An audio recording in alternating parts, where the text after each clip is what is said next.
हम्म।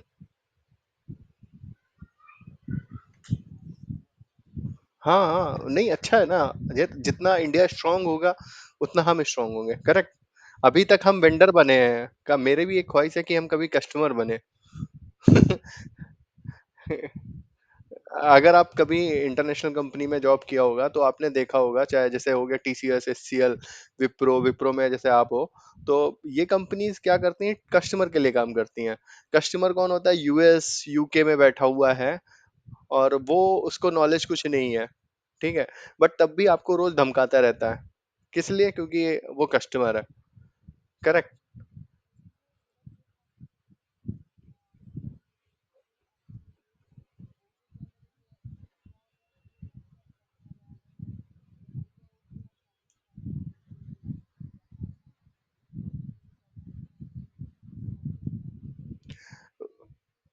देखो, product based company दो type की कंपनीज हैं, एक सर्विस कंपनी, दूसरी है प्रोडक्ट बेस्ड कंपनी।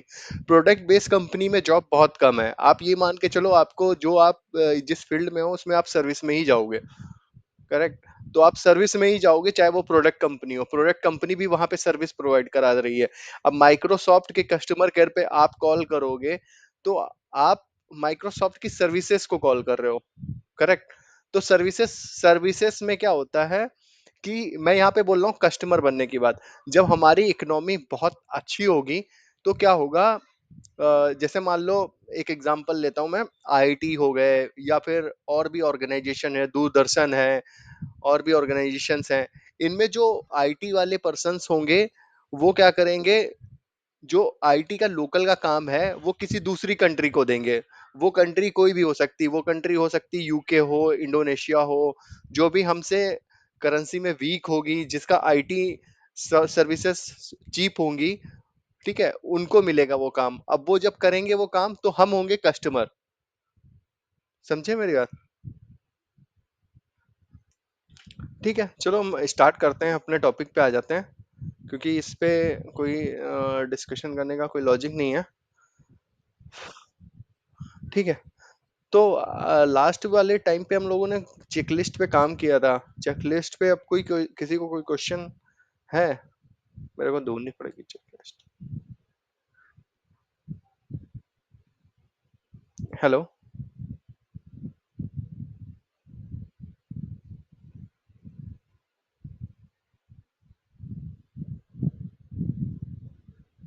कोई क्वेश्चन है आप लोग चेकलिस्ट पे?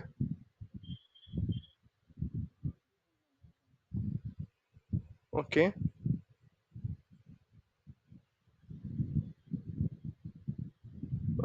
रघु आपका? निशांत? निशांत तो चला गया।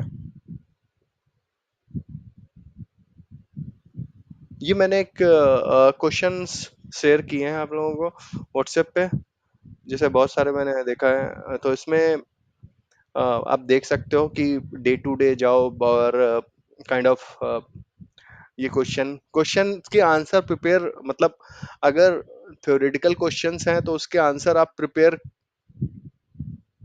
डिपेंड करता है आपके ऊपर, करो ना करो, बट मेरे हिसाब से कभी क्वेश्चंस के आंसर प्रिपेयर नहीं करने चाहिए। आपको लॉजिक्स पे जाना चाहिए, कंसेप्चुअल समझना चाहिए कि वो कंसेप्ट क्या होता है। आप कंसेप्ट अगर समझ गए ना, तो आप थ्योरी के क्वेश्चन, जो थ्योरेटिकल क्वेश्चन उसके आंसर भी दे दोगे। और जो सिनेरियो बेस्ड क्वेश्चन है, मेन आते हैं scenario based question. Scenario based question कैसे होते हैं कि वो डिजाइन किए जाते हैं, खुद से ही डिजाइन किए जाते हैं। और सिनेरियो बेस्ड क्वेश्चन हमेशा डिफरेंट ही होंगे, कभी अलग होगा कभी अलग होगा, क्योंकि जो सिनेरियो बेस्ड क्वेश्चन पूछ रहा है वो अपने सिनेरियो को आपको एक्सप्लेन कर रहा है। उसने उस प्रॉब्लम को फेस किया होगा, देन वो आपसे वो क्वेश्चन का आंसर जानना चाह रहा है।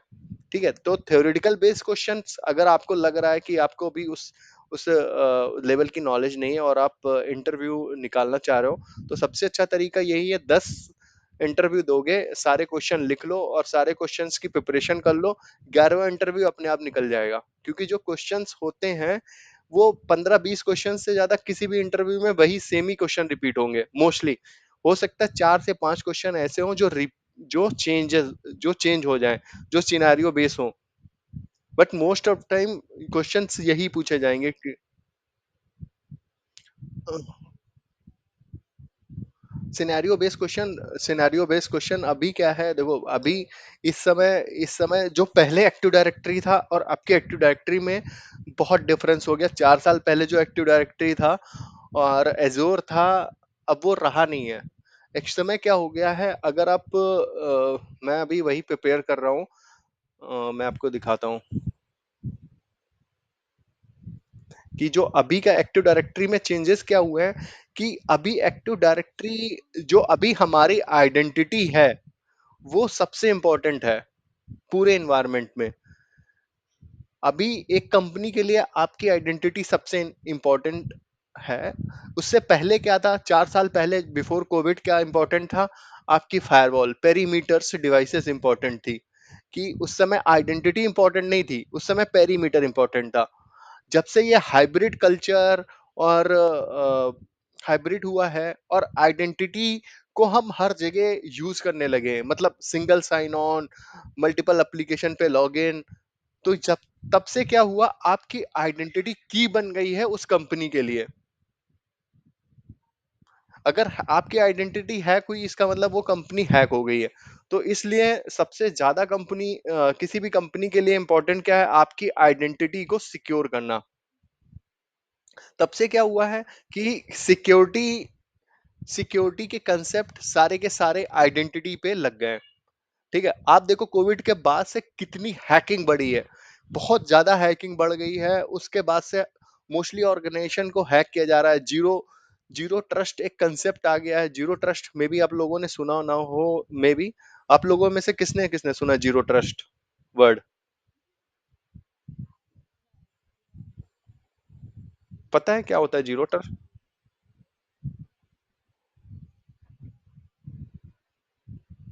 बताना क्या होता है।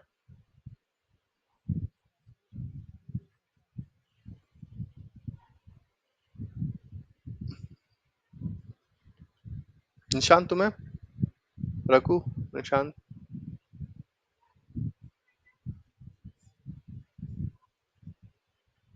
अ,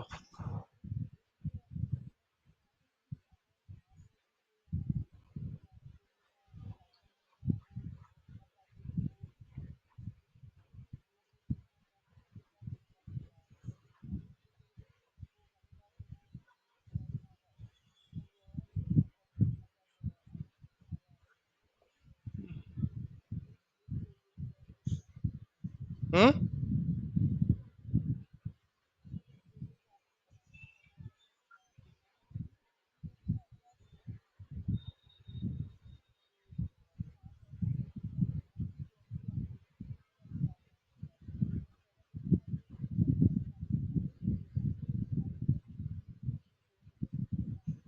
अभी मैं इस पे काम कर रहा हूँ, जीरो ट्रस्ट ये अभी पूरी, ये जो ना पूरी की पूरी स्लाइड बनी नहीं है, पर जो मॉडर्न टेक्नोलॉजी है वो जीरो ट्रस्ट हो गया।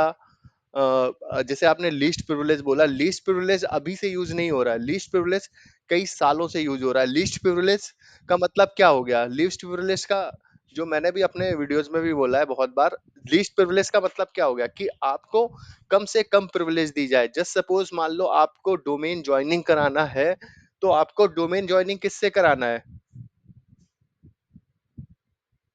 आपको डोमेन ज्वाइनिंग किससे कराना है? आपको डोमेन ज्वाइनिंग उस परमिशन से कराना है जिसके पास डोमेन ज्वाइनिंग की परमिशन हो, ना कि डोमेन एडमिन से, ना कि इंटरप्राइज एडमिन से। ये है लीस्ट प्रिविलेज, उसको हम बोलते हैं राइट्स डेलीगेशन। राइट्स डेलीगेशन हम इसको बोलते हैं। तो एक्टिव डायरेक्टरी ना अभी नेक्स्ट लेवल पे चला गया है। इसलिए प्रॉब्लम ये आ रही है कि एक्टिव डायरेक्टरी में आपसे सिक्योरिटी के क्वेश्चंस भी पूछे जाएंगे। ठीक है, तो आपको साइबर हुआ क्या है जो, अगर एक्टिव डायरेक्टरी का मैं आपको दिखाता हूँ एक इसमें से स्लाइड में से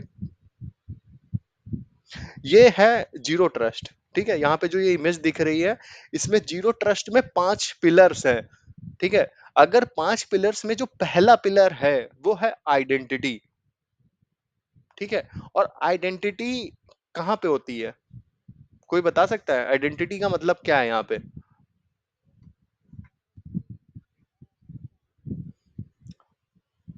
ऑथेंटिकेशन, ऑथराइजेशन, आइडेंटिटी, आइडेंटिटी का पार्ट है, ठीक है। बट आइडेंटिटी, हाँ, आइडेंटिटी हो गया आपका अकाउंट, यूजर अकाउंट हो गया आइडेंटिटी। जैसे आपकी आइडेंटिटी क्या है, आप प्रियंका हो या फिर निशांत है या फिर और भी कोई है, तो उसकी आइडेंटिटी क्या है, उसकी आइडेंटिटी, तुम्हारी आइडेंटिटी क्या है, तुम्हारे पास जो गवर्नमेंट के हिसाब से तुम्हारी आइडेंटिटी क्या है, तुम्हारा वोटर कार्ड, तुम्हारा पासपोर्ट। अगर आप इंडिया से बाहर हो तो आपकी आइडेंटिटी क्या है, आपका पासपोर्ट, करेक्ट। जस्ट सपोज आपकी आइडेंटिटी कंप्रोमाइज हो जाती है, कोई और आपके नाम से बन जाता है, देन आपके लिए प्रॉब्लम क्रिएट हो जाएगी, करेक्ट। तो यहां पर भी वही है, आइडेंटिटी सबसे, डिजिटल टेक्नोलॉजी में भी सबसे ज्यादा इंपॉर्टेंट क्या है, आइडेंटिटी, क्योंकि वो फर्स्ट पिलर है जीरो ट्रस्ट का। जीरो ट्रस्ट का मतलब ये हो गया, यहाँ पर इस पे मैं पूरा प्रॉपर वीडियो बनाने वाला हूँ, और ये काफी कंसेप्चुअल वाइज इस समय सबसे ज्यादा, पहले हम सिर्फ आइडेंटिटी पे ही फोकस करेंगे, क्योंकि क्या है, हम एक्टिव डायरेक्टरी की सीरीज का होगा, फिर बाद में हम डिवाइसेस पे जाएंगे, नेटवर्क्स और इन पे। बट यहाँ पर जो सबसे ज्यादा इंपॉर्टेंट है वो आइडेंटिटी है हमारे लिए, एक्टिव डायरेक्टरी के टर्म्स में, एजोर के टर्म्स में भी आइडेंटिटी ही सबसे इंपॉर्टेंट है। जस्ट सपोज मान लो आपको डोमेन एडमिन का क्रेडेंशियल्स मिल जाता है, तो आप क्या कर सकते हो, मैंने लास्ट टाइम भी ये क्वेश्चन पूछा था, लास्ट टू लास्ट टाइम, फिर से पूछ रहा हूँ, आप क्या कर सकते हो अगर आपको डोमेन एडमिन का क्रेडेंशियल्स मिल जाते हैं।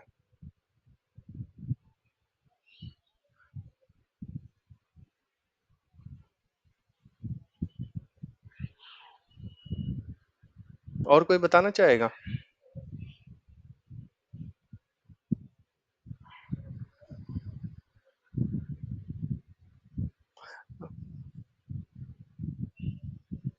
देखो यहाँ पर जो है, हैकर का मतलब होता है, जैसे पुराने जमाने में नहीं है, डाकू आते थे तुम्हारे घर को हैक कर लिया, मतलब तुम्हारे घर पे आके उनका कब्जा हो गया, ठीक है।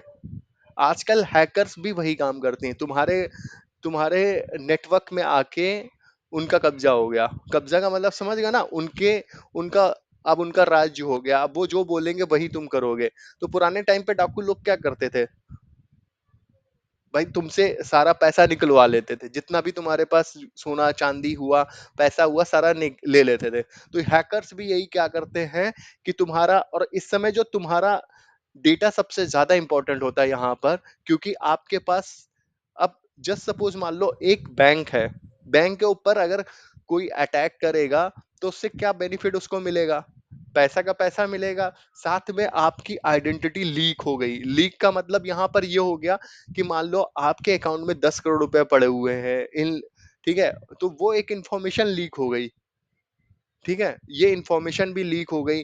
और बहुत सारे लोग अपना अकाउंट नहीं शो ऑफ करना चाहते कि उनके पास कितना पैसा पड़ा हुआ है, करेक्ट। तो यहाँ पर आपका पैसा भी गया, आइडेंटिटी भी आपकी लीक हुई, आपकी इंफॉर्मेशन भी लीक हुई, मतलब आपका पूरा का डेटा भी वो लीक कर सकते हैं। हो सकता है पहले वो बैंक से पैसा मांगे, पहले बैंक से पैसा निकालने, फिर बैंक से भी पैसा मांगे, फिर वो इंडिविजुअल लोगों को ट्राई करेंगे कि वो भी उनको पैसा दे अलग से। तो मतलब यहाँ पर ये जो हैकर्स होते हैं, वो आपके आइडेंटिटी को इसीलिए टारगेट करते हैं क्योंकि उनको चाहिए पैसा, रैंसम मनी चाहिए उसके अगेंस्ट में, ठीक है। तो ये इसलिए इसलिए अभी जो ना सिक्योरिटी आइडेंटिटी के ऊपर बहुत ज्यादा बढ़ गई है, और ये सारी चीजें तभी आने लगी क्योंकि ना ये कोविड के बाद से हैकिंग बहुत ज्यादा हुई है। आइडेंटिटी को रोज, मतलब मिलियंस ऑफ अटेम्प्ट किए जाते हैं कि कैसे भी आइडेंटिटी कंप्रोमाइज हो जाए। इसीलिए इससे पहले देखो, कोविड से पहले का जिनको एक्सपीरियंस होगा, कभी भी ऐसा नहीं होता था कि जो है अपना पासवर्ड स्ट्रांग रखो, ये रखो, मल्टी फैक्टर ऑथेंटिकेशन, ये सारे कंसेप्ट इतने ज्यादा प्रचलन में नहीं थे, अब इतना ज्यादा इन पे फोकस नहीं किया जा रहा था। उसके बाद से इन सारी चीजों पे फोकस किया जा रहा है, ठीक है।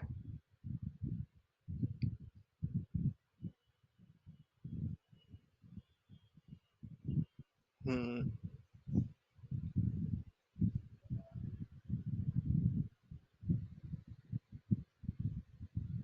कोई किसी का कुछ क्वेश्चन?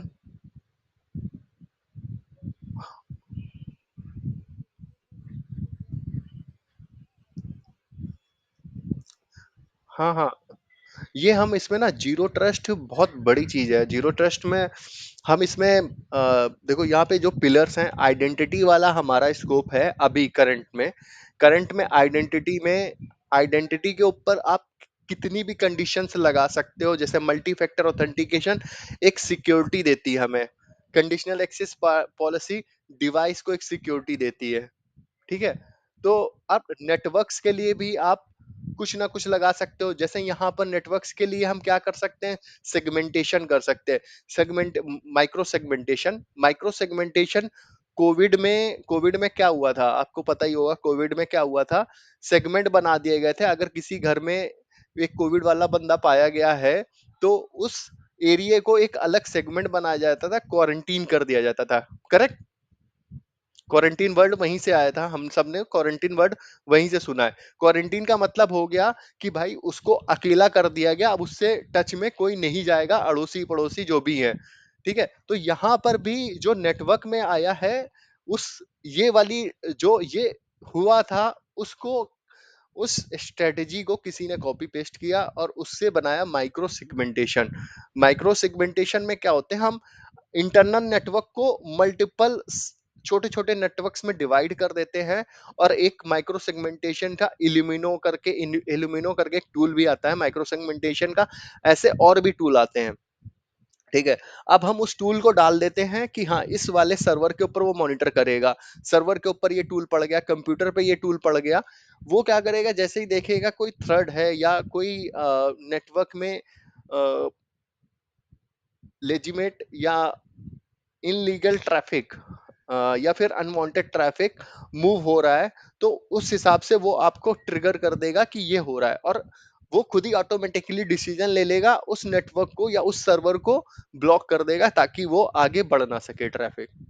तो इसको लेटरल मूवमेंट के लिए यूज किया जाता है। लेटरल मूवमेंट, जैसे मैंने पहले भी बताया था, इन वर्ड्स को भी हमें याद रखना पड़ेगा। लेटरल मूवमेंट में क्या होता है, एक कंप्यूटर से दूसरे कंप्यूटर पे हैकर जाता है, फिर तीसरे कंप्यूटर पे, चौथे कंप्यूटर पे।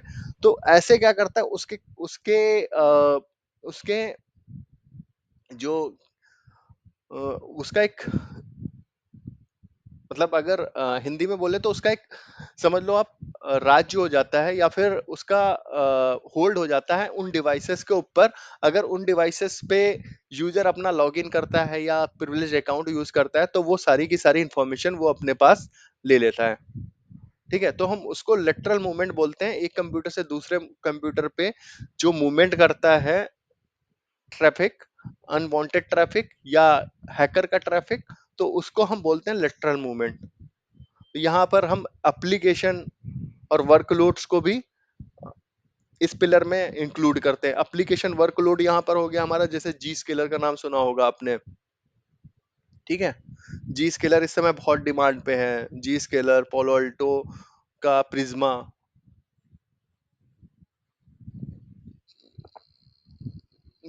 हाँ, जी स्केलर बहुत पहले से है, जी स्केलर बहुत पहले से है। बट जी स्केलर ने जीरो ट्रस्ट जब से अपने टेक्नोलॉजी में उन्होंने इंट्रोड्यूस किया है। देखो, जीरो ट्रस्ट एक टेक्नोलॉजी है। ठीक है? जीरो ट्रस्ट एक टेक्नोलॉजी, एक कंसेप्ट है। अब उस कंसेप्ट को, जीरो ट्रस्ट का कंसेप्ट क्या है, कि हमें किसी भी ट्रैफिक, किसी भी यूजर, किसी भी एप्लीकेशन को ट्रस्ट नहीं करना है। उसको ट्रस्ट ही नहीं करना है। पहले क्या होता था कि हमारे पास एक एनवायरनमेंट होता था,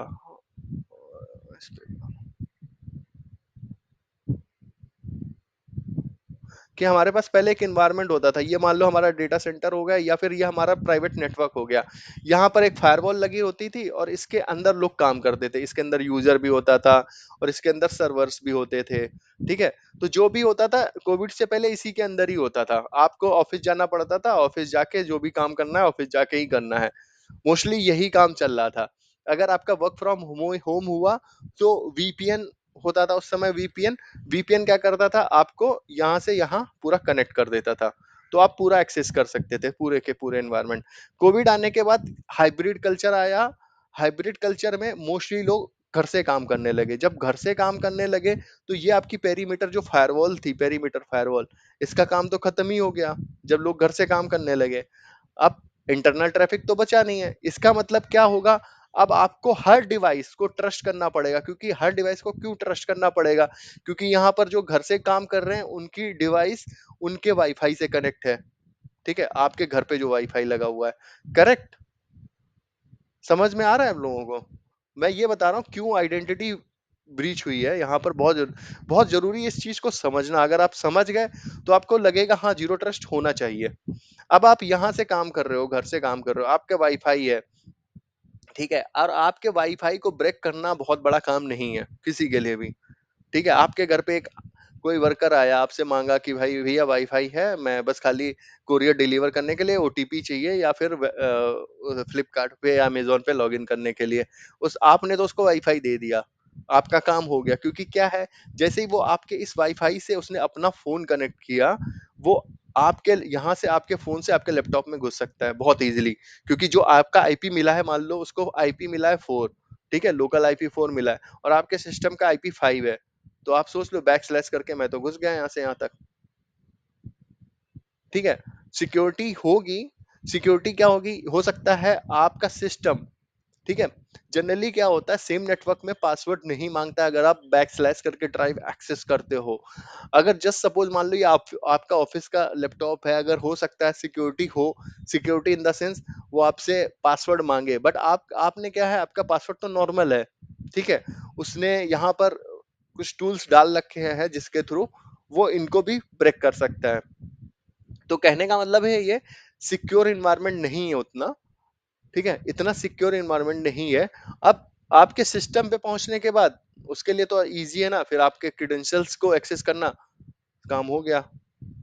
तो यहाँ पर क्या है, आपका जो सिस्टम है अनसिक्योर फॉर्म में है,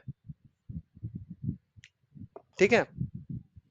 तो ये, और यहाँ पर आप क्या कर रहे हो कि दूसरा, ये एक सिनेरियो ये हो गया। दूसरा सिनेरियो क्या हो गया, आप घर से काम कर रहे हो, आपके पास मेल्स आ रही हैं, आपने किसी भी मेल्स पे, मेल स्पैम पे क्लिक कर दिया, आपका सिस्टम कंप्रोमाइज हो गया, आपका सिस्टम वैसे भी नेटवर्क में नहीं है, फिर आप क्या करोगे, नेटवर्क से कनेक्ट करने के लिए आप वीपीएन यूज करोगे। जैसे ही आपने वीपीएन के क्रेडेंशियल्स डालिए, वीपीएन के क्रेडेंशियल्स आपके लीक हो गए। तो यहाँ पर इसलिए ना, वर्क फ्रॉम होम जब से चालू हुआ है, वर्क फ्रॉम होम, तब से जो लोग घर से काम कर रहे हैं उनकी डिवाइस कंप्रोमाइज बहुत ज्यादा हुई है। जैसे ही आपकी डिवाइस कंप्रोमाइज हुई, ठीक है, और दूसरा क्या है यहाँ पर, जो और जो हमारा ऑन प्रमाइस एडी होता है, ये हमारा यहाँ पे मान लो ऑन प्रमाइस एडी है, ये एजोर एडी यहाँ पर यूज नहीं हो रहा है, एजोर एडी के कंसेप्ट को हम हटा देते हैं। अब जो वर्क फ्रॉम होम जो कर रहा है, उसका सिस्टम 30 डेज के बाद एडी से आउट ऑफ हो जाएगा, ठीक है, नॉन ट्रस्टेड डोमेन में चला जाएगा 30 डेज बाद। तो यहाँ पर आपके सिस्टम पे ग्रुप पॉलिसी लगना भी बंद हो गई है, ठीक है। अब जस्ट सपोज मान लो, आप बोल सकते हो कि हाँ, वीपीएन से जैसे ही कनेक्ट होगा इसके ऊपर ग्रुप पॉलिसीज लगना शुरू हो जाएंगी 30-15 दिन के बाद। बट सारे के सारे यूजर वीपीएन यूज नहीं करते हैं। वीपीएन जो यूज करते हैं वो पूरी ऑर्गेनाइजेशन में मोस्टली हो सकता है 40% यूजर्स यूज करते हो वीपीएन, जिनको इस नेटवर्क से कनेक्ट करना हो।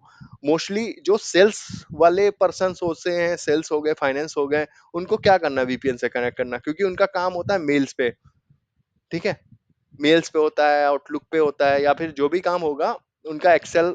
बट उनको यहाँ के रिसोर्सेस एक्सेस करने का काम बहुत कम होता है, ठीक है। तो ये एक प्रॉब्लम आ रही थी। अगर जस्ट सपोज मान लो यहाँ पर एजोर भी आ गया, ठीक है, एजोर में इंट्रा आईडी आ गया, आप यहाँ पर इंट्रा आईडी पे आपका जो है ये जो डिवाइस है, अब ये ऑनबोर्डेड हो गया इंट्रा पे, और हाइब्रिड है ऑन प्रेमाइज के साथ में, ठीक है। इस सिचुएशन में क्या है, आपका डिवाइस आउट ऑफ सिंक नहीं जा रहा है ट्रस्ट से, इस डोमेन के साथ जो ट्रस्ट बना हुआ है, ठीक है, आपका सिंक नहीं जा रहा है।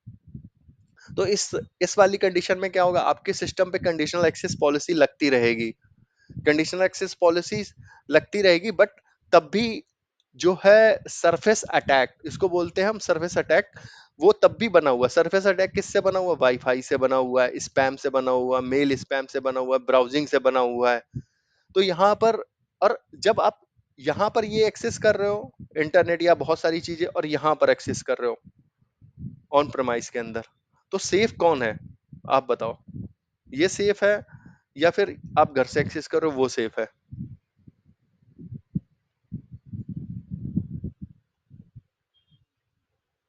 क्यों सेफ है?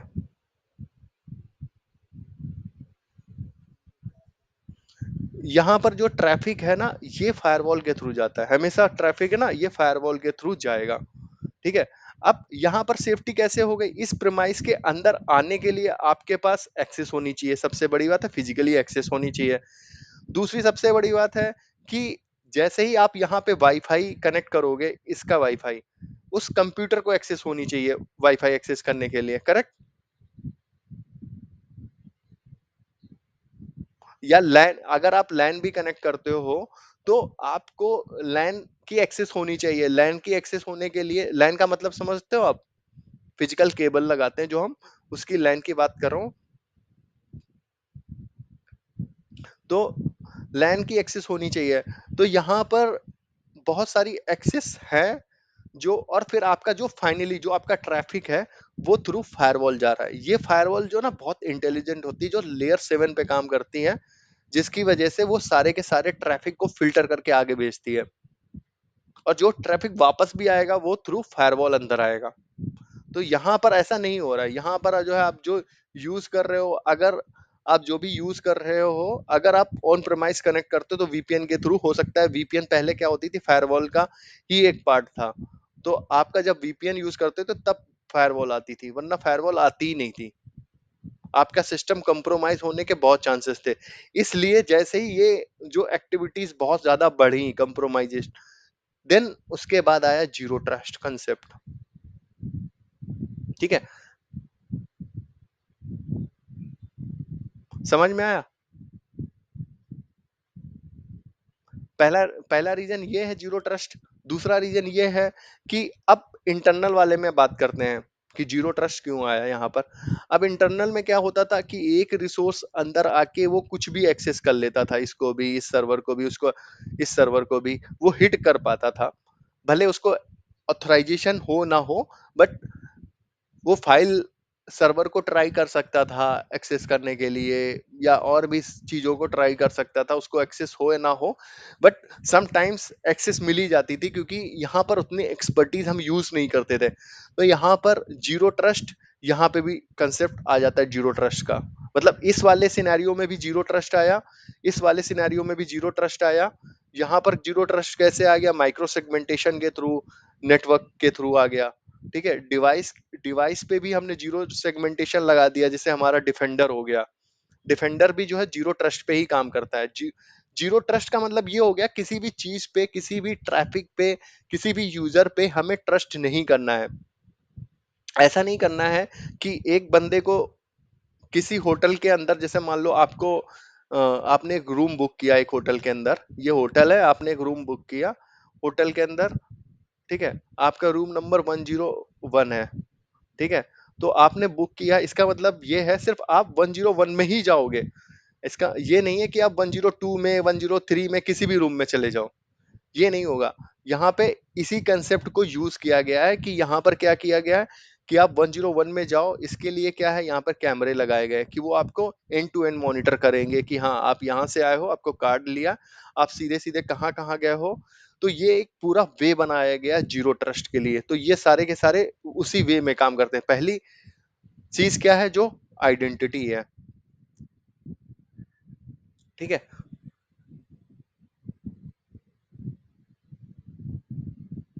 ठीक है, समझ में आया?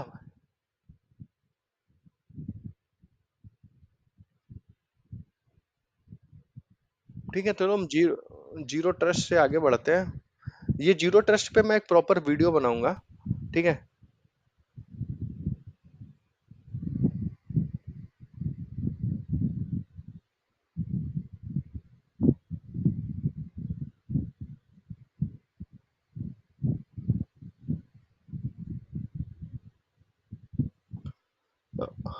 क्वेश्चन ये है कि जस्ट सपोज मान लो, ठीक है, ये एनवायरनमेंट है, इस एनवायरनमेंट में एक ये मशीन है। ठीक है, ये सिनेरियो बेस्ड क्वेश्चन है, आप सुनना इसको ध्यान से। और ये एनवायरनमेंट हमारा नोएडा डॉट माइक्रोसॉफ्ट डोमेन से कनेक्ट है।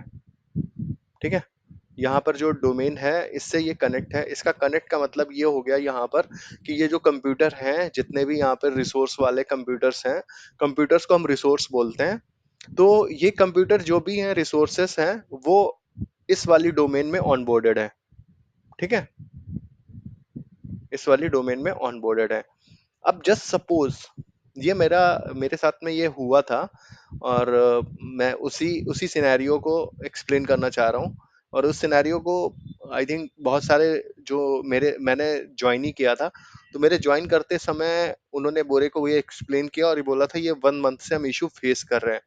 आप भी, मैं जानना चाह रहा हूँ कि आप इसको कैसे, किस डायरेक्शन में सोचते हो। यहाँ पर मान लो एक सर्वर ये है, दूसरा सर्वर ये है, तीसरा सर्वर ये है, चौथा सर्वर ये है। ठीक है, बहुत सारे सर्वर्स रखे हुए हैं और यूजर्स भी हैं उस लोकेशन पे। अब यहाँ पर ये वाला सर्वर पे क्या होता है, एक यूजर लॉगिन करता है डोमेन से। ठीक है, डोमेन से लॉगिन करता है, और जैसे ही लॉगिन करेगा वैसे ही डिस्कनेक्ट हो जाएगा।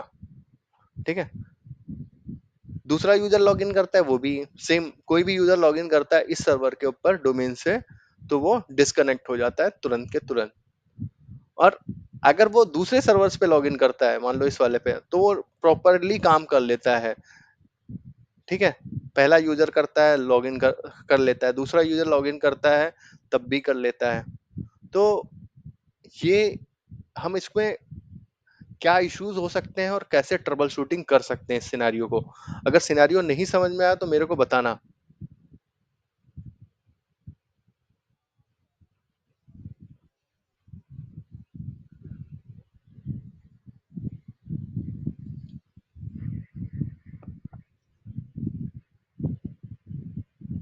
ठीक है,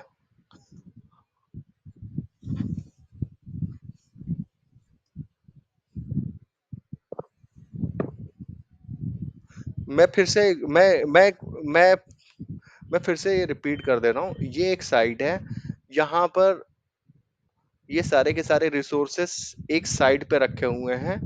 मतलब एक साइड पे रखे हुए हैं, यहाँ पर नेटवर्क सेम है सारी डिवाइसेस के लिए, फायरवॉल सेम है सारी डिवाइसेस के लिए। ठीक है, सारी कॉन्फ़िगरेशन सेम है, एडी भी सेम है, even active directory domain controller भी इस पूरी के पूरे जितने रिसोर्सेस हैं सबके लिए सेम है। ठीक है, तो अब उस सिनेरियो को सोच के बताना कि ये एक सर्वर है, ये फाइल सर्वर, या आप इसको मान लो फाइल सर्वर नहीं मानो, जो एक्चुअल सिनेरियो में था ये हमारा वो था स्टोरेज सर्वर, एचपी का स्टोरेज था वो। मैं यहाँ पे इसलिए बता रहा हूँ ना, क्योंकि यहाँ पर आप एक्टिव डायरेक्टरी को ट्रबल शूटिंग के सिनेरियो से नहीं सोचना, यहाँ पर एक्टिव डायरेक्टरी को कंसेप्ट वाइज सोचना कि एक्टिव डायरेक्टरी का काम क्या है। जिस दिन आपको ये पता चल गया कि एक्टिव डायरेक्टरी का काम क्या है, डीएससीपी का काम क्या है, फाइल सर्वर का काम क्या है, मतलब ये एक्चुअल में काम क्या करते हैं।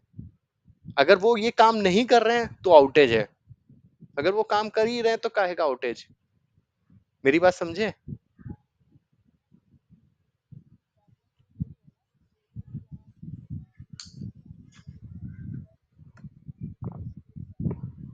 तो यहाँ पे मैंने एक ट्रबल शूटिंग वीडियो बनाया था, उसमें पहले बताया था मैंने, आइसोलेट करो प्रॉब्लम को। जैसे ही आप प्रॉब्लम आइसोलेट करोगे, प्रॉब्लम को आइसोलेट करने का मतलब क्या हो गया, यहाँ पर एक सिंगल डिवाइस पे काम नहीं हो रहा है, बट उसी नेटवर्क में जो दूसरी डिवाइसेस रखी हैं उस पे तो डोमेन यूजर लॉगिन कर पा रहे हैं ना। तो इसका मतलब है डोमेन का कोई इशू ही नहीं है। मैं तो सीधे बोलूंगा एक्टिव डायरेक्टरी को।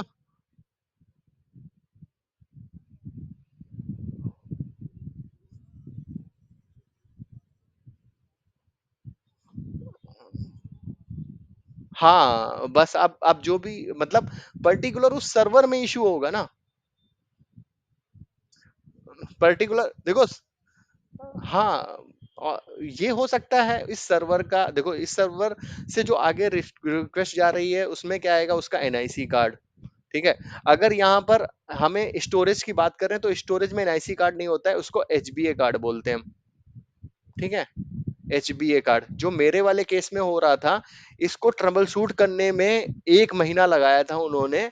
1 महीना, और उसके 1 महीने में उन्होंने ट्रबल शूट क्या किया, उन्होंने इस सर्वर से लेके यहाँ तक की सारी कनेक्टिविटी चेक करी, फिर जो भी डोमेन कंट्रोलर के पास रिक्वेस्ट जा रही थी, उस डोमेन कंट्रोलर का ये चेक कर रहे थे कि ऐसा तो नहीं है डोमेन कंट्रोलर के पास ज्यादा ट्रैफिक आ रहा हो तो वो रिजेक्ट कर दे रहा हो। अरे डोमेन कंट्रोलर के पास ज्यादा ट्रैफिक आएगा तो स्पेशली इस सर्वर का ही क्यों करेगा, इसका भी तो कर सकता है। करेक्ट। हम डोमेन कंट्रोलर पे ये थोड़ी ना डिफाइन करते हैं कि इतने परसेंट इसका आना चाहिए, इतने परसेंट उसका आना चाहिए।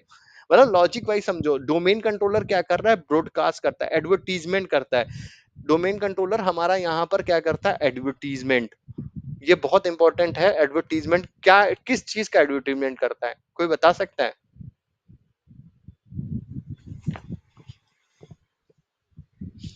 कौन सी सर्विस?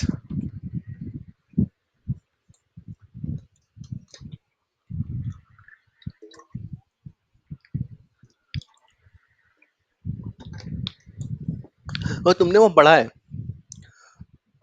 जितने एसआरबी रिकॉर्ड्स होते हैं जब हम डोमेन कंट्रोलर बनाते हैं, जितने भी एसआरबी रिकॉर्ड्स होते हैं वो सर्विस रिकॉर्ड होते हैं। ठीक है। और डोमेन का, और कोई कोई भी, जैसे तुम्हारा है, तुम होटल चला रहे हो, ढाबा चला रहे हो, तो तुम किस चीज की सर्विस दे रहे हो? खाने की सर्विस दे रहे हो अगर ढाबा चला रहे हो। होटल चला रहे हो तो सोने की सर्विस दे रहे हो, खाने की सर्विस दे रहे हो, मतलब सर्विस दे रहे हो ना। तो तुम क्या करोगे, उस चीज को एडवर्टाइज करोगे ना, कि मैं ये सर्विस दे रहा हूँ। यहाँ पर जो डोमेन कंट्रोलर है वो सर एडवर्टीज करता है कि मैं जो है ना ये सर्विसेज दे रहा हूँ। कौन कौन सी सर्विसेज हो गई यहाँ पे, सबसे इंपॉर्टेंट है एलडैप, कर्बरोस, ये भी इंपॉर्टेंट है। LDAP, Kerberos, global catalog. तो इनको ये एडवर्टीज कर रहा है कि मैं ये सर्विसेज दे रहा हूँ। और यहाँ पर जब ये एडवर्टीज कर रहा है, इसका मतलब है सारे के सारे जो भी डोमेन में है कंप्यूटर, सब जानते हैं कि ऑथेंटिकेट कौन करेगा। सब जानते हैं कि ऑथेंटिकेट कौन करेगा, कौन डोमेन कंट्रोलर है हमारा। ठीक है। तो यहाँ पर जब ये,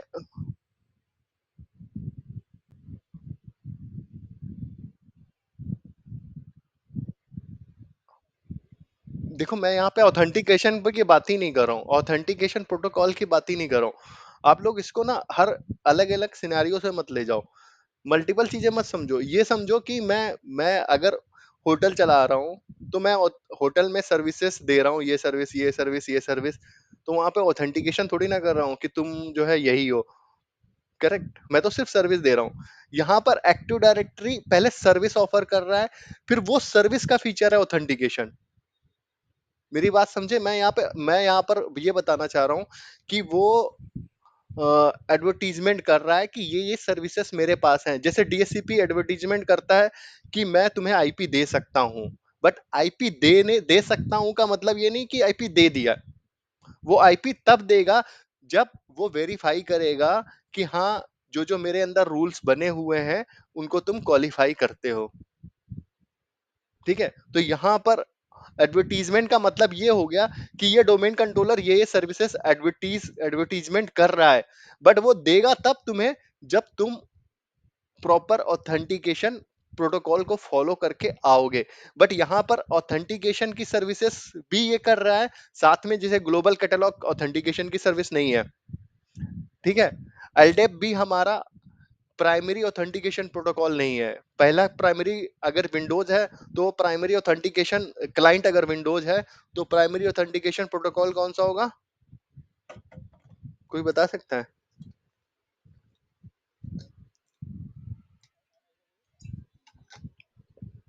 हम्म। प्राइमरी ऑथेंटिकेशन का मतलब यहाँ पर, जो मेरा क्वेश्चन है, प्राइमरी का मतलब यहाँ पर यह है, क्वेश्चन सिनेरियो वाइज है कि सबसे पहले अगर यहाँ पर विंडोज है हमारे पास क्लाइंट मशीन, और ये ऑथेंटिकेट के लिए जा रही है डोमेन कंट्रोलर, तो कौन सा प्रोटोकॉल पहले यूज होगा?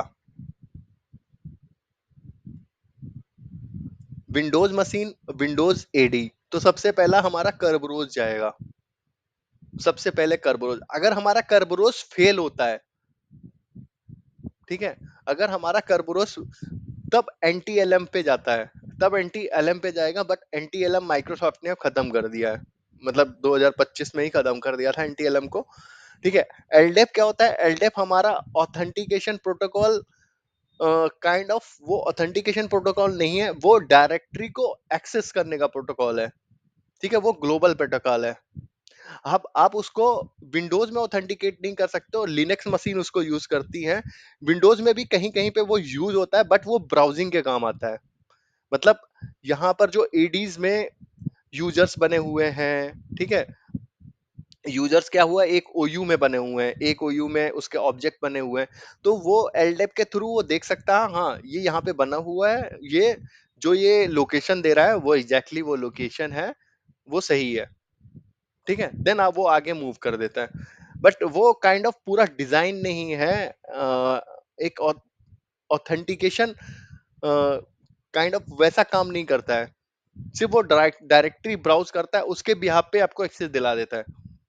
बट कर्बरोस क्या है, पूरा का पूरा ऑथेंटिकेशन प्रोटोकॉल है। उसमें एक टिकट बनती है, जाएगी आपके पास, आपका जो है वो टिकट वेरीफाई होगी, टाइम स्टैम्प वेरीफाई होगा, देन आपको एक्सेस मिलेगी, जिसको हम, ठीक है। तो इस तरीके से काम होता है। अब यहाँ पर जो मैंने बोला था, इस पे आ जाते हैं पॉइंट। यहाँ पर जब ये सर्वर डोमेन कंट्रोलर हमारी ये सर्विसेज को एडवर्टीज करता है, तो इसका मतलब है पूरे के पूरे एनवायरनमेंट को बताता है कि मेरे पास ये सर्विसेज है, अगर तुम्हें जरूरत है तो तुम मेरे से ले सकते हो।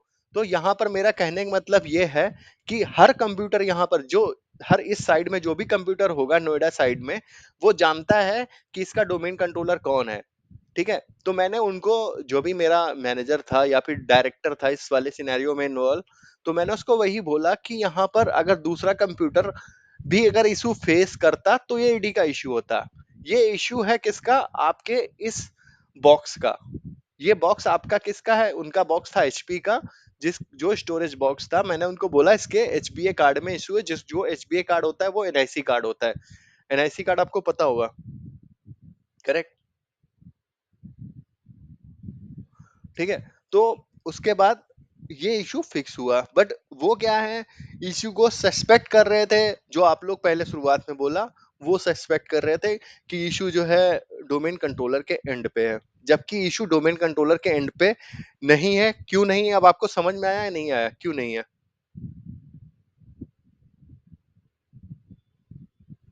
देखो, फिर से मैं एक्सप्लेन कर देता हूँ। ये डोमेन कंट्रोलर जैसे हमारी सर्विसेज को एडवर्टीजमेंट करता है कि हाँ मेरे पास ये सर्विसेज हैं, तो कोई भी आके इन सर्विसेज को यूज कर सको। ठीक है, वो ऐसा नहीं बोलता है कि तुम यूज नहीं करोगे और तुम यूज कर सकते हो, ऐसा नहीं बोलता है। वो ब्रॉडकास्ट करता है इन सर्विसेज को। ठीक है, ब्रॉडकास्ट का मतलब समझ गए ना, कि जैसे रेडियो होता है ना, सबको बता देता हाँ ये चीजें हैं। ठीक है, वैसे ही वो करता है, ब्रॉडकास्ट कर दिया। और रेडियो में हम लोग, हो सकता है हमने रेडियो ऑन ना किया हो, बट यहाँ पे वो सिनेरियो नहीं है, यहाँ पर सबको सुनना ही पड़ेगा, इस इसके पास ये सर्विसेज हैं, क्योंकि सारे कंप्यूटर क्या है, डोमेन में है। ठीक है, अब यहाँ पर एडवर्टीजमेंट का फायदा क्या है, कि आपको जब पता है कि भाई ये सबको पता है ये सर्विसेज हैं। अब मैं चाहता हूं कि यहाँ पर हमारे पास इस डोमेन में 3 डोमेन कंट्रोलर हैं, एक ये है, और एक ये है, और एक ये है। अब मान लो मुझे ये DC3 वाला डोमेन कंट्रोलर को डिकमीशन करना है। देखो, मैं इस टेक्नोलॉजी, इस चीज का फायदा उठा के इसको डिकमीशन कर सकता हूँ। ठीक है, अब तुम ये बताओ मेरे को कि मेरे को ये डिकमीशन करना है, मैं चाहता हूँ जीरो इम्पैक्ट में मैं इसको डिकमीशन कर दूं, और कोई भी मशीन इम्पैक्ट ना हो। तो मैं क्या कर सकता हूँ? मुझे नहीं पता है कि ये DC3 का IP as a primary DNS कहाँ कहाँ यूज हो रहा है। कोई बता सकता है?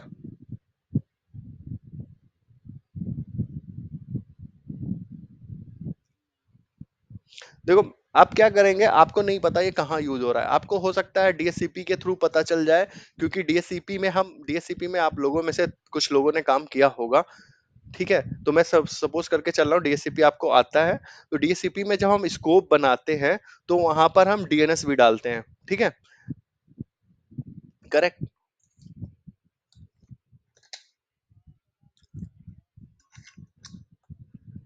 हाँ, हाँ, डीएनएस का आईपी, हाँ, तो मतलब आपके हाथ में ये है कि डीएचसीपी से आप स्कोप चेंज कर सकते हो डीएनएस का, कि हम इसको डीकमीशन करने जा रहे हैं तो हम डीसी 3 की जगह पे डीसी 2 का हमने आईपी डाल दिया। ठीक है, ये कर सकते हैं हम। अब जिन डिवाइसेस पे फिजिकली आईपी पड़ा हुआ है डीएनएस का, उन पे आप डीएचसीपी से तो चेंज नहीं कर सकते हो। दो तरीके से हम आईपी देते हैं कंप्यूटर पे, एक देते हैं फिजिकली, दूसरा क्या होता है डीएचसीपी के थ्रू ऑटोमेटिकली देते हैं। करेक्ट, ये पता है ना कंसेप्ट सभी को? बोलते रहना भाई, अगर नहीं समझ में आ रहा तो मैं फिर से आपको समझा सकता हूँ।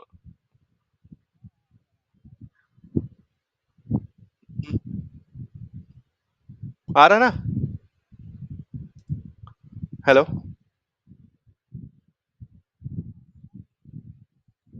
ठीक है, तो दो तरीके से हम दे सकते हैं आईपी। अब होता क्या है कि ये डीसी हमें डिकमीशन करना है। ठीक है, तो हम क्या कर सकते हैं, इस हर, जैसे एसआरबी रिकॉर्ड्स क्या होते हैं, हर डोमेन कंट्रोलर के नाम से बनते हैं। ठीक है, तो इस डोमेन कंट्रोलर के नाम से जो एसआरबी रिकॉर्ड्स बने हुए हैं, उनको हम क्या करेंगे, डिलीट मार देंगे। ठीक है, उनको हमने डिलीट मार दिया। अब क्या करेंगे कि ये जो डोमेन कंट्रोलर है, इसके पास कोई रिक्वेस्ट आएंगी नहीं। करेक्ट, इसके पास, डोमेन कंट्रोलर के पास कोई रिक्वेस्ट आएंगी नहीं। अगर इसके पास जो भी रिक्वेस्ट आई, तो वो क्या करेंगी, वो इशू क्रिएट करेंगी। इशू क्रिएट करेंगी तो हम उससे आइडेंटिफाई कर लेंगे कि ये डिवाइसेस हैं। अब उनको, उनके ऊपर हमें आईपी चेंज करना है। समझे? मान लो ये एक डिवाइस है, ये एक डिवाइस है, हमने इसके एसआरवी रिकॉर्ड डिलीट मार दिए। अब एसआरवी रिकॉर्ड्स डिलीट, हम ऐसे मैनुअली एसआरवी रिकॉर्ड डिलीट मारेंगे तो क्या होगा, जैसे ही नेट लॉग ऑन सर्विस चलेगी वो फिर से एसआरवी रिकॉर्ड बना देगी इस डोमेन कंट्रोलर के। ठीक है, तो इसको हम ग्रुप पॉलिसी के थ्रू करते हैं। ग्रुप, जैसे ही net log on service SRV record बनाएगी, वैसे ही ग्रुप पॉलिसी हमारी ट्रिगर होगी, उसके 15 मिनट बाद फिर से वो उस रिकॉर्ड को डिलीट कर देगी। ठीक है, समझे भाई?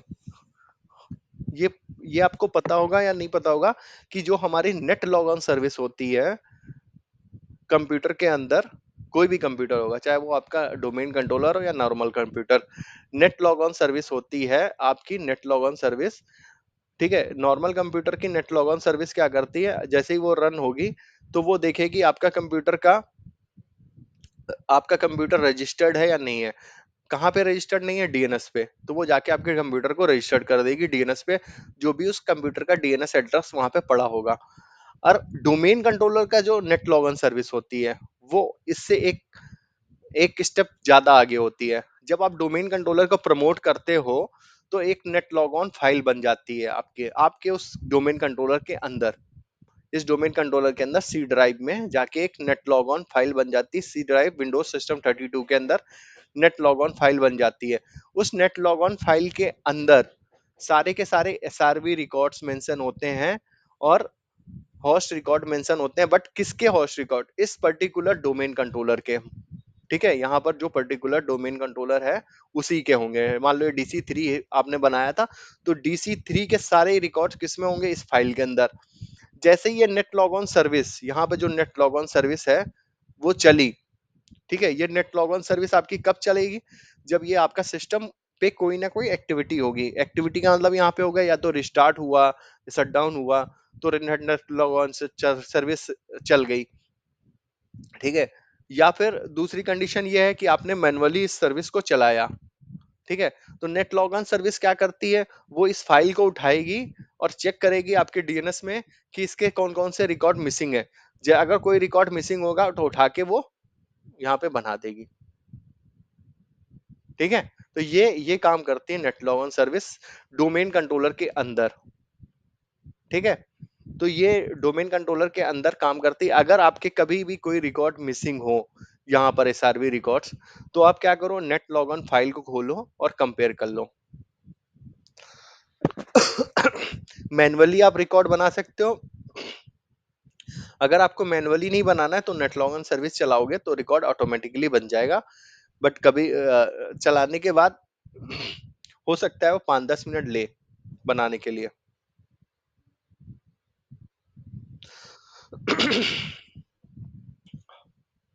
ठीक। है,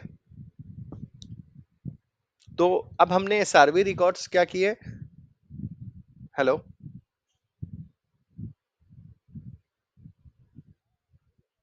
हाँ हाँ, अरे मुझे लगा बीच में आवाज ब्रेक सी होगी। तो नेट लॉग ऑन सर्विस से आपको क्लियर होगा नेट लॉग ऑन सर्विस। अब एसआरवी रिकॉर्ड्स मैंने यहाँ से जब डिलीट मारे, ठीक है, तो net log on service restart करके उसको बना सकती है, या किसी ने गलती से नेट लॉग ऑन, तो मैं क्या करूंगा, मैंने ग्रुप पॉलिसी बना दी। ग्रुप पॉलिसी इस चीज को मॉनिटर करेगी कि रिकॉर्ड अगर बनते हैं तो वो फिर डिलीट हो जाएंगे। तो वो हम ग्रुप पॉलिसी के थ्रू कर सकते हैं ये। तो इससे क्या होगा, इसके पास, इस डोमेन कंट्रोलर के पास, जब ये एडवर्टीजमेंट नहीं करेगा, ठीक है, एडवर्टीजमेंट नहीं कर रहा है, तो हम क्या करेंगे, इसके डीएनएस पे जाके, एक डीएनएस पे एडवांस एनालिसिस का ऑप्शन आता है। मैं किसी के पास अभी डोमेन कंट्रोलर है? प्रियंका, आपके पास है डोमेन कंट्रोलर की लॉगिन?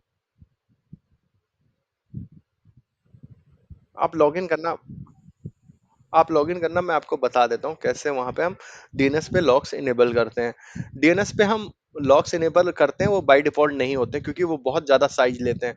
तो इस डोमेन कंट्रोलर के पास अगर वो लॉक्स हम इनेबल कर देंगे तो थ्रू डीएनएस हमें ये पता चल जाएगा। अब क्या है, जैसे ही आपने इसके एसआरबी रिकॉर्ड्स डिलीट किए, तो ये उन कंप्यूटर्स जो एग्जिस्टिंग कंप्यूटर्स हैं, जिनको ऑथेंटिकेशन की रिक्वेस्ट भेज रहे हैं, उनको ये दिखेगा ही नहीं क्योंकि एडवर्टीजमेंट कर ही नहीं रहा है। अगर मैं जैसे मैंने होटल वाला एग्जांपल बताया, अब मैं होटल का बोर्ड ही हटा दूंगा तो मेरे यहाँ कोई कस्टमर आएगा ही नहीं।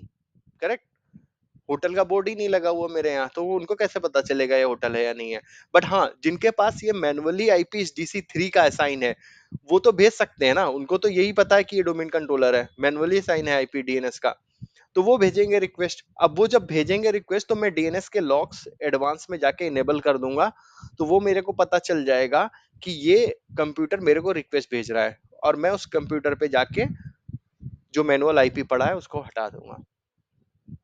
तो ये आप सक्सेसफुली इसको डिमोट कर सकते हो, या डिकमीशन कर सकते हो, या आप इसको माइग्रेट कर सकते हो। ये एक्टिविटी कहाँ कहाँ पे यूज होती है वो मैं बता देता हूँ। ये एक्टिविटी यूज होती है सबसे पहले डिमोट करने के लिए, कि आपको कोई डोमेन कंट्रोलर डिमोट करना है, आपको नहीं पता है उसकी डिपेंडेंसी क्या है, इसको हम डिपेंडेंसीज बोलते हैं। या फिर आपको हो सकता है इस कंप्यूटर का, आपको इस डोमेन कंट्रोलर का आपको आईपी चेंज करना है, देन आप ये एक्टिविटी परफॉर्म करते हो, क्योंकि आईपी, यहाँ पर आईपी बहुत इंपॉर्टेंट है। इस कंप्यूटर के ऊपर, मान लो ये कंप्यूटर है, इसके ऊपर मैनुअल आईपी ही पड़ा है यहाँ का, और वही आप आईपी चेंज करने जा रहे हो, तो प्रॉब्लम आएगी। तो इस सिचुएशन में हम ये एक्टिविटी परफॉर्म करते हैं, एडवर्टीजमेंट वाली एक्टिविटी को हम यूज करते हैं। एडवर्टीजमेंट वाली एक्टिविटी हमारे तब काम आती है। तो हम इसको, जब हम आईपी चेंज करते हैं, या आईपी चेंज करके हम इसको जनरली, अभी क्या हो रहा है, डोमेन कंट्रोलर को सिक्योर जोन में डाला जा रहा है। सिक्योर जोन क्या होती है, कि पहले क्या होता था, डोमेन कंट्रोलर, आपका ये डोमेन कंट्रोलर हो गया, और यहाँ पर आपके सर्वर सब एक ही जगह रखे होते थे, ठीक है, एक ही नेटवर्क भी एक ही होता था। जो इसका नेटवर्क है वही इसका नेटवर्क है, मतलब यहाँ पर जो वीलैन है, वीलैन और इसकी वीलैन सेम है। उससे क्या होता था कि कोई यहाँ तक पहुंच गया तो वो इजिली यहाँ तक भी पहुंच सकता था। तो अब क्या हो रहा है कि एक नई जोन बनाई गई, जिसको हम सिक्योर जोन बोलते हैं। फिर वो क्या करते हैं, इस डोमेन कंट्रोलर को उठा के मूव करा के यहाँ पे ले आते हैं। ठीक है, यहाँ पे लाने का बेनिफिट क्या है, और इसके बीच में ये फायरवॉल लग गई। अब उससे बेनिफिट क्या है कि यहाँ से अगर कोई यहाँ तक पहुंच गया, तो यहाँ से यहाँ तक पहुंचना उसके लिए थोड़ा सा टफ हो जाएगा, क्योंकि बीच में एक फायरवॉल आ रही है। तो इस प्रोजेक्ट को हम बोलते हैं, या इस एक्टिविटी को बोलते हैं हम डीसी सेग्रीगेशन। डीसी को हमने सेग्रीगेट कर दिया, कहाँ से, उस नेटवर्क से सेग्रीगेट कर दिया जो ओपन था।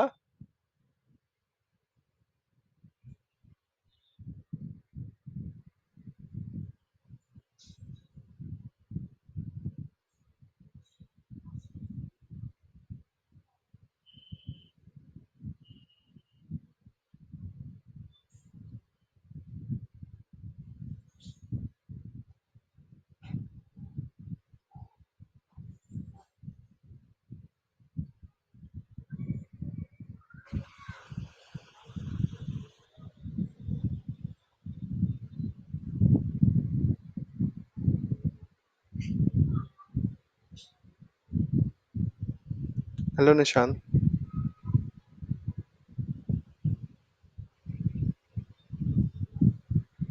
हम्म। वो 1 आवर वाला।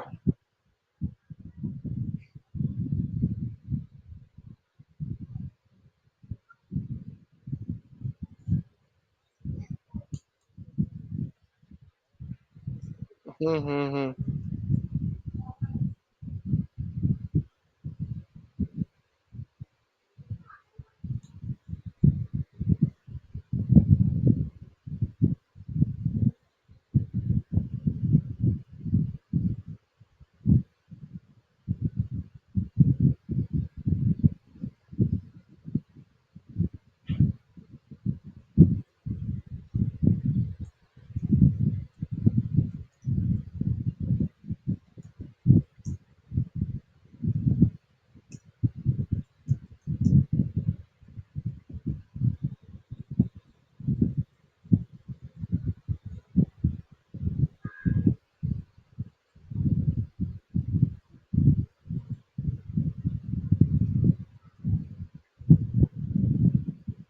प्रियंका, आपने लॉगिन किया है क्या?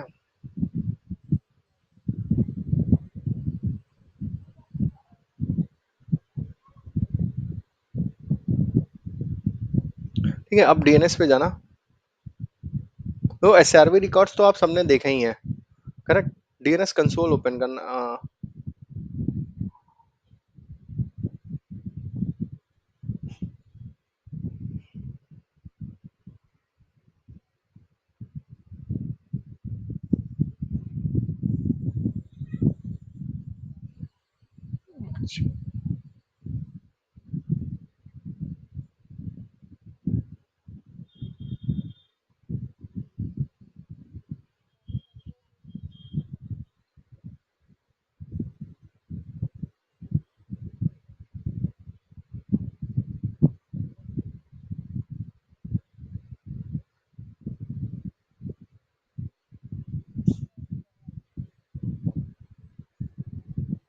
आपका नेटवर्क ही मुझे लगता है स्लो चल रहा है।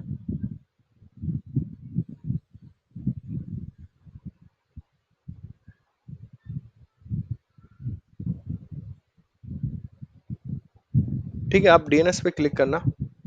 यहाँ से भी वैसे ओपन हो जाए। तो अभी हम वही डीएनएस पे देखने जा रहे हैं कि एडवांस लॉक्स हम कैसे इनेबल कर सकते हैं। तो आप डीएनएस कंसोल ओपन करना।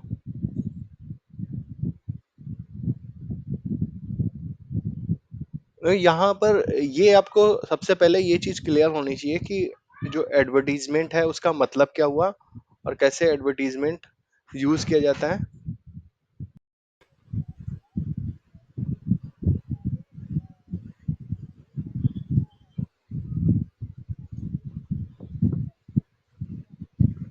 नहीं नहीं, मैंने बताया ना, एडवर्टीजमेंट का मतलब ये थोड़ी ना कि ऑथेंटिकेशन का एडवर्टीजमेंट कर रहा है। ऑथेंटिकेशन, वो एडवर्टीजमेंट ये कर रहा है कि मेरे पास ये सर्विसेज हैं। आप सर्विस का एडवर्टीजमेंट करोगे, आप ये थोड़ी ना बोलोगे। आप ये बोलोगे कि हमारे यहाँ खाना मिलता है, फूड का एडवर्टीजमेंट कर रहे हो होटल वाला। या फिर जो है यहाँ पर आप तो एडवर्टीजमेंट का मतलब, एक रेस्टोरेंट एडवर्टीजमेंट का मतलब क्या हुआ? वहां पर खाने का है, ठीक है, वो एडवर्टीजमेंट हो गया। यहाँ पर ये एडवर्टीजमेंट कर रहा है कि वो मेरे पास कर्बरोस सर्विस है, और कर्बरोस सर्विस क्या करती है उसको लेना देना नहीं है, वो तो आप जानते हो। ठीक है, उसको ये, वो ये बता रहा मेरे पास कर्बरोस सर्विस है। ठीक है, अगर कर्बरोस सर्विस तुम्हें चाहिए, ठीक है, देन आप आओ मेरे पास। वो एडवर्टीजमेंट कर रहा है मेरे पास ग्लोबल कैटलॉग है, मेरे पास एलडेप सर्विसेज हैं। तो वो इन चीजों को एडवर्टीजमेंट कर रहा है। ठीक है, तो यहाँ पर आप डीएनएस पे जाओगे। हम्म।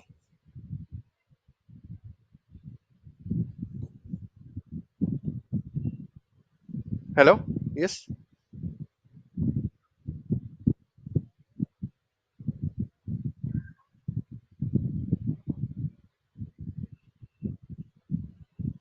हम्म।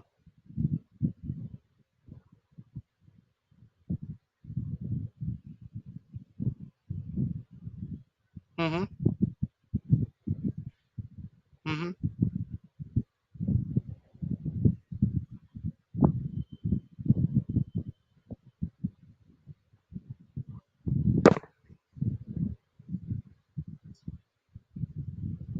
ये देखो,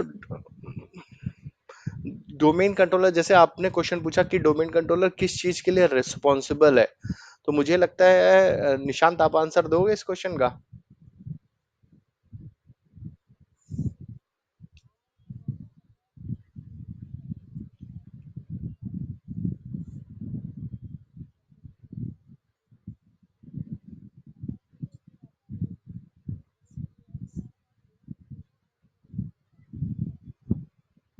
नहीं।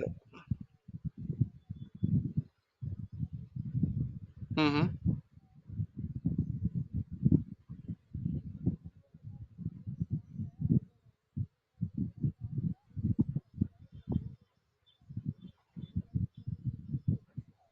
यार देखो, तुम लोग गलत, एडवर्टीजमेंट का मतलब ये हो गया यहाँ पर कि मेरे पास ये सर्विसेज है, मेरे पास करब्रोस सर्विस है, मेरे पास जो है ग्लोबल कैटलॉग सर्विसेज है, मेरे पास डीएनएस सर्विस है, मेरे पास जो है एलडेप सर्विस है।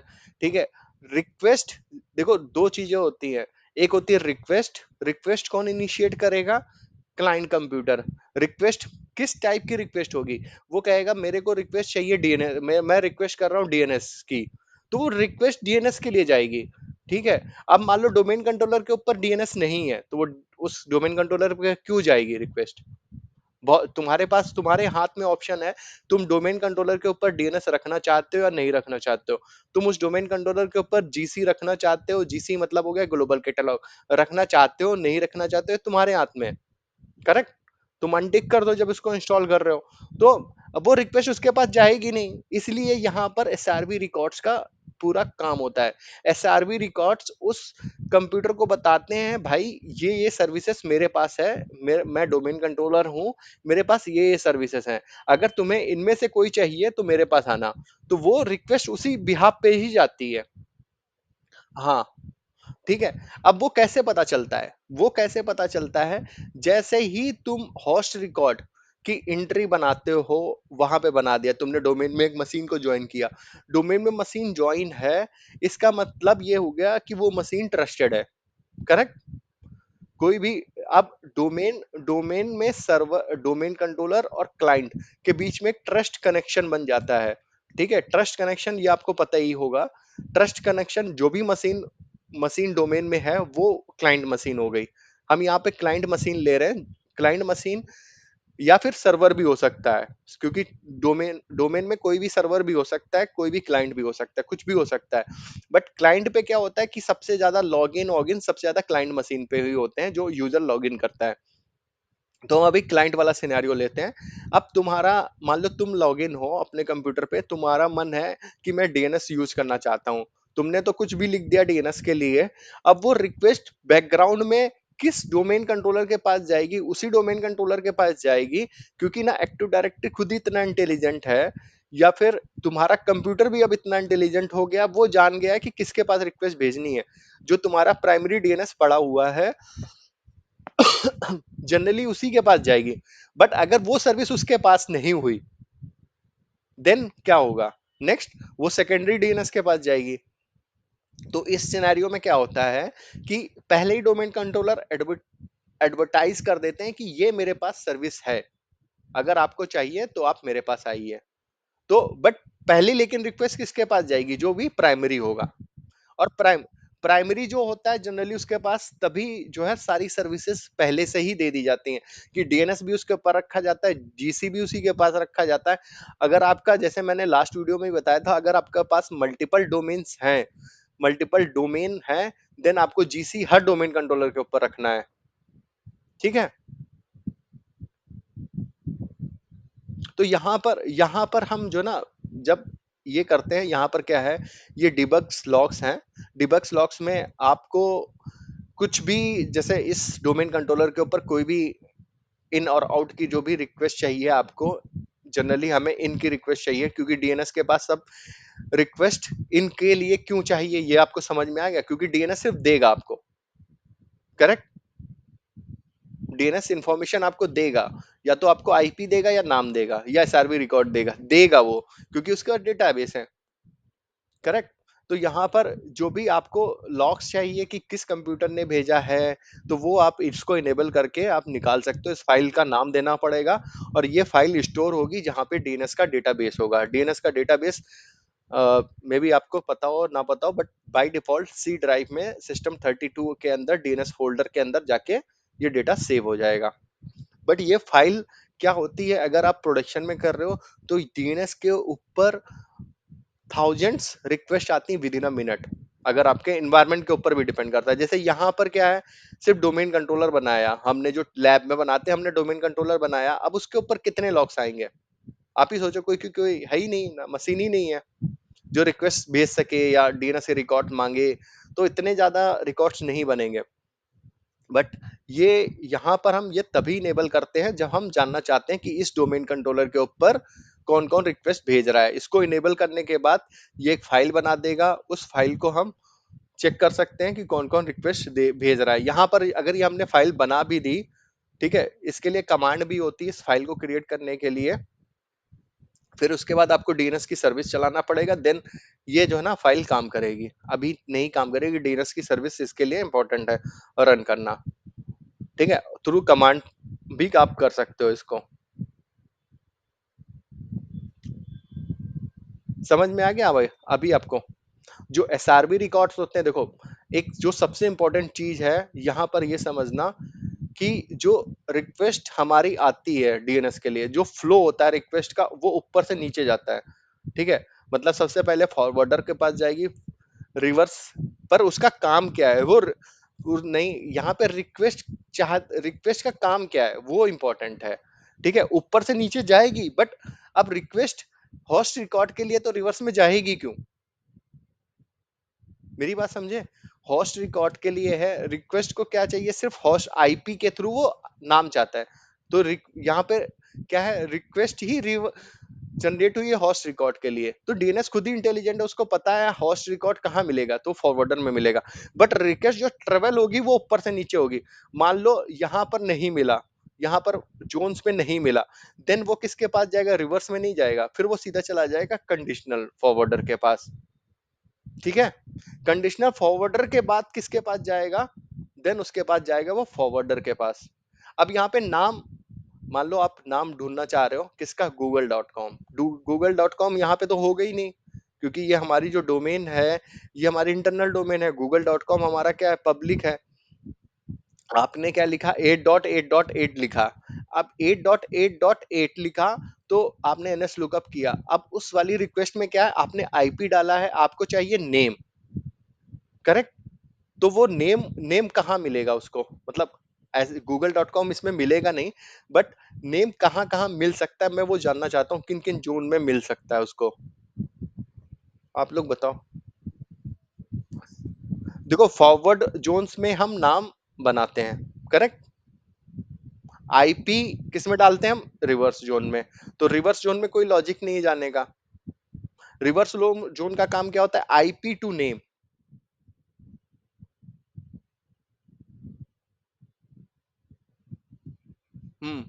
तो यहाँ पर वो पहले फॉरवर्ड जोन में जाएगी।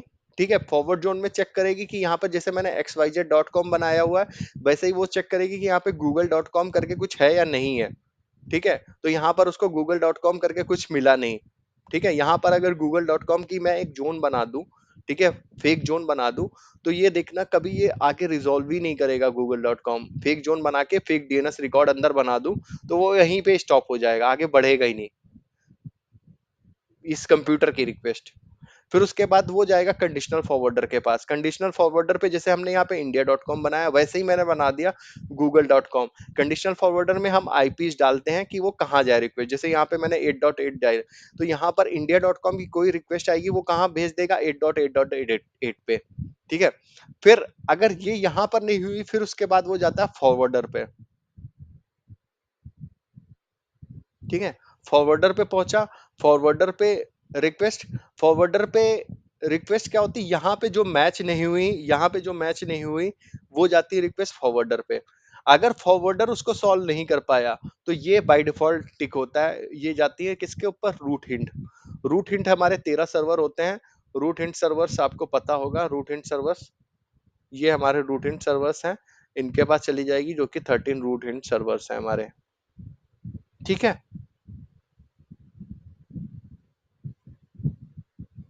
तो जनरली लोग क्या करते हैं, रूट हिंट सर्वर्स के पास रिक्वेस्ट नहीं भेजते हैं, ये इसको अनटिक रखते हैं ताकि रूट हिंट के पास ना जाए। 1 मिनट आप होल्ड करना।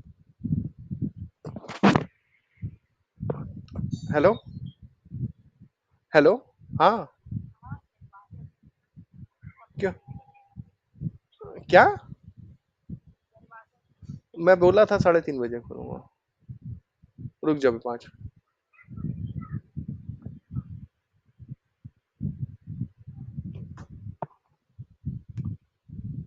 ठीक है, तो ये ऐसे एक्टिविटीज होती है यहाँ पर। और आ, अब एसआरबी रिकॉर्ड्स का भी आपको दिखा देता हूँ। और इसके अंदर भी रिक्वेस्ट फ्लो होती है, ये हमारी होती है एमएस डीसीएस। इसके अंदर ही आपको सारे के सारे एसआरबी रिकॉर्ड्स दिख जाएंगे। ठीक है, यहाँ पर जैसे जीसी का रिकॉर्ड्स हो गया, पीडीसी का रिकॉर्ड्स हो गया हमारा। ठीक है, और यहाँ पर जैसे आपकी डोमेन हो गई, इसके अंदर मान लो ये हमारा फॉरेस्ट है, और इसके अंदर मल्टीपल डोमेन्स होंगी, जैसे हमारी हो गई कौन सी डोमेन्स हैं वो एक बार क्लिक करके देखना पड़ेगा। जैसे यहाँ पे नोएडा डोमेन्स हो गई, क्योंकि यहाँ पर ये फॉरेस्ट को कैसे पता चलेगा कि ये डोमेन मेरी है, और इसके पास जो है कौन कौन से सर्विसेज हैं। ये एलडेप रिकॉर्ड की सर्विस है इसके पास, ये एलडेप रिकॉर्ड की सर्विस को प्रेजेंट कर रहा है कि हाँ, अगर कोई रिक्वेस्ट आएगी फॉरेस्ट के पास और वो होगी नोएडा की, तो वो आगे इसको डाल सकता है कि हाँ तुम सॉल्व कर सकते हो। पहले तो ये खुद ही रिजॉल्व करने की कोशिश करेगा, बट अगर इसके पास उस डेटाबेस का एक्सेस नहीं हुआ, फॉरेस्ट के पास जनरली एक्सेस होता है क्योंकि जीसी काम करता है वहां पे। ठीक है, तो ये ऐसे फ्लो करता है यहाँ पर ये चीज हमें समझना जरूरी है। अब इसकी जो डोमेन है खुद की, जो डोमेन है इस सर्वर की, वो है कौन सी है, microsoft.com। ठीक है, इसके इसके पास खुद के अपने सर्वे रिकॉर्ड्स होंगे, वो टीसीपी के होंगे या यूडीपी के होंगे। अगर आप यहाँ पे रिकॉर्ड देखोगे, इस वाली जो जोन है msdn microsoft.com, ये हमारी फॉरेस्ट की जोन होती है। और ये जो इसका जो रिप्लिकेशन होगा, इस पे देखना आप क्लिक करके। सॉरी।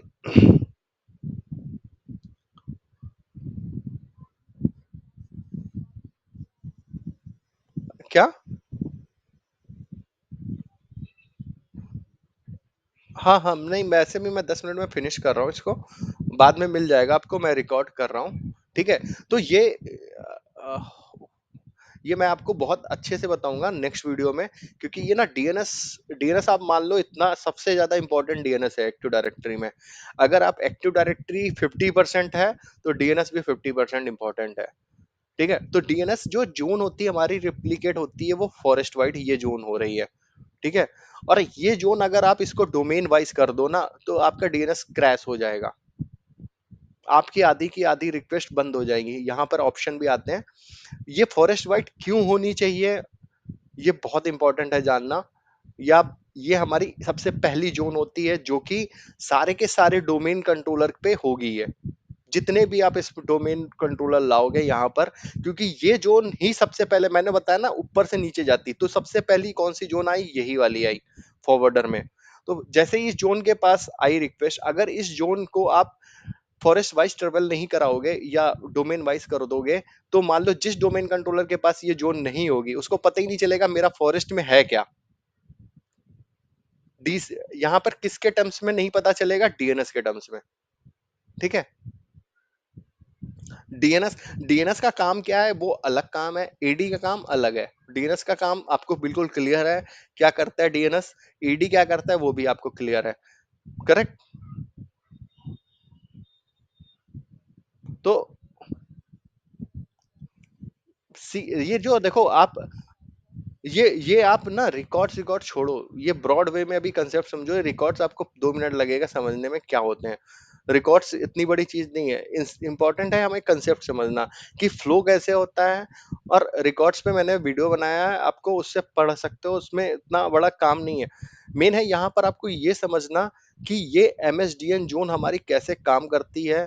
ठीक है, और उसके बाद माइक्रोसॉफ्ट जोन को कैसे पता चलता है कि हमारे पास कौन-कौन सी डोमेन है, ठीक है? एमएसडीएन जोन अगर आप देखोगे तो यहाँ पर डोमेन्स, इसको कैसे पता कि इसके अंदर 3 डोमेन्स हैं, करेक्ट? आपने 3 डोमेन्स बनाई होंगी यहाँ पर, करेक्ट प्रियंका? तो ये यहाँ पर इसको पता चल गया कि 3 डोमेन है हमारे पास। अगर मैं यहाँ पर एक डोमेन डिलीट मार देता हूँ यहाँ से डीएनएस रिकॉर्ड, ठीक है? तो क्या होगा? ये हो गई एक डोमेन। और यहाँ पर सिर्फ एलडेप रिकॉर्ड ही क्यों बना हुआ है? मैंने बोला था आपको एलडेप रिकॉर्ड का काम क्या होता है, डायरेक्टरी की डिटेल्स निकालना, डायरेक्टरी को फैच करना। तो एलडेप पूरा फैच कर लेगा कहाँ से, इस जोन के थ्रू वो फैच कर लेगा, किसको फैच कर लेगा, एजोर यूजर डॉट, ये तो खुद का हो गया, ठीक है? इसमें दूसरी भी होगी एक, जस्ट सपोज मान लो इसकी, नोएडा वाले को फैच कर लेगा, ठीक है? तो ये पूरा का पूरा यहाँ से कंसेप्ट बन जाता है। और डीसी किस किस के पास है, यहाँ से डिफाइन हो गया। ये पूरा एडवर्टीजमेंट हो रहा है यहाँ से, ये एडवर्टीजमेंट हो रहा है कि कौन कौन सा डीसी है हमारे पास और किस साइट पे डीसी कौन सा पड़ा हुआ है। हर साइट्स बनी हुई है, ठीक है? साइट कौन कौन सी है हमारे पास, नोएडा यूपी। और साइड हमारा साइड एंड सर्विसेज के थ्रू हमने सबनेट डिफाइन कर रखा है। सबनेट के थ्रू क्लाइंट जब रिक्वेस्ट भेज रहा है तो वो उस सबनेट में हुआ है तो वो रिक्वेस्ट कहाँ पे आएगी, एमपी पे आएगी। अगर वो उस सबनेट का नहीं हुआ तो पहले वो रिक्वेस्ट देखी जाएगी कौन सी नियर बाई है, ठीक है? बट अगर उसी सबनेट का हुआ तो पहली रिक्वेस्ट उसी एमपी में आ जाएगी, ठीक है? अगर आपका सबनेट प्रॉपर नहीं क्रिएट है तो आपके यहाँ स्लोनेस का इशू आएगा। यहाँ पर उस, ये साइड में, इस साइड में कौन कौन सी सर्विसेज चल रही, कर्बरोज चल रही है और एलडेप चल रही है, ठीक है? ये एडवर्टीजमेंट हुआ है कर्बरोज सर्विस, यहाँ से ये पूरा एडवर्टीजमेंट हो रहा है कि इस साइड पे ये सर्विसेज हैं, इस साइड पे ये सर्विसेज है। ये एक्टिव डायरेक्टरी अगर आप डीसी डिक चलाओगे तो वहां पे आपको दिखा देगा कौन कौन सी सर्विसेज एडवर्टीजमेंट हो रही है, ठीक है? अब जो है हम सेशन जो करेंगे तो नेक्स्ट वीक करेंगे, बट मैं आपको डीसी डिक दिखा दे रहा हूँ।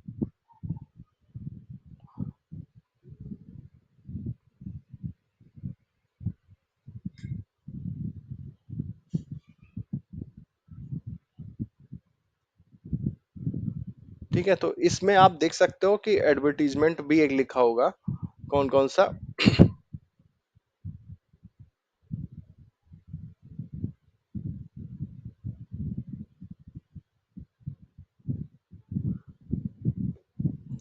तो आप लोग के लिए नेक्स्ट जो वीडियो में मिलेंगे, नेक्स्ट सेशन में मिलेंगे ना, तो आप ये ना पूरा डीसी डिक पूरा पढ़ के आना कि इस कमांड में क्या आता है, ताकि अगर मैं आपको इस कमांड को समझाऊं तो आपको समझ में आ सके। पूरा हम इसको अच्छे डिटेल में समझेंगे क्योंकि ये कमांड, आप ये मान लो, अगर आपको समझना है एक्टिव डायरेक्टरी तो ये कमांड आपको बिल्कुल रटा होना चाहिए, ठीक है? ये देख रहे हो यहाँ पर टेस्ट, ठीक है? अगर आप इसका एसआरवी रिकॉर्ड डिलीट मार दोगे तो ये फेल हो जाएगी, ये करके देख लेना।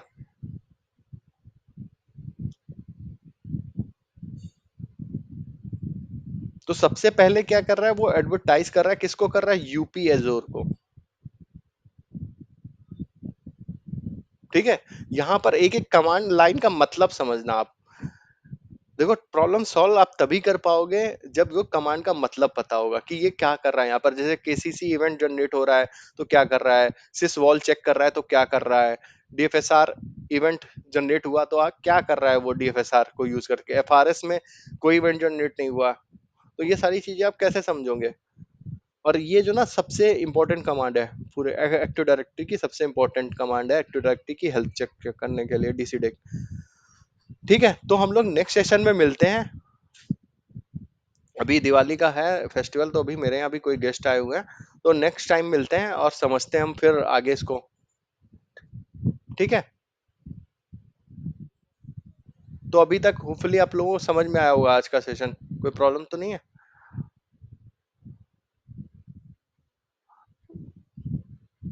मैं ये कह रहा हूँ अगर कोई आपको प्रॉब्लम है आपको नोट डाउन कर लो वो प्रॉब्लम। और सबसे इम्पोर्टेंट चीज है जो मैंने पढ़ाया आपको, और डीसी डेक, आप कमांड को यूज करो।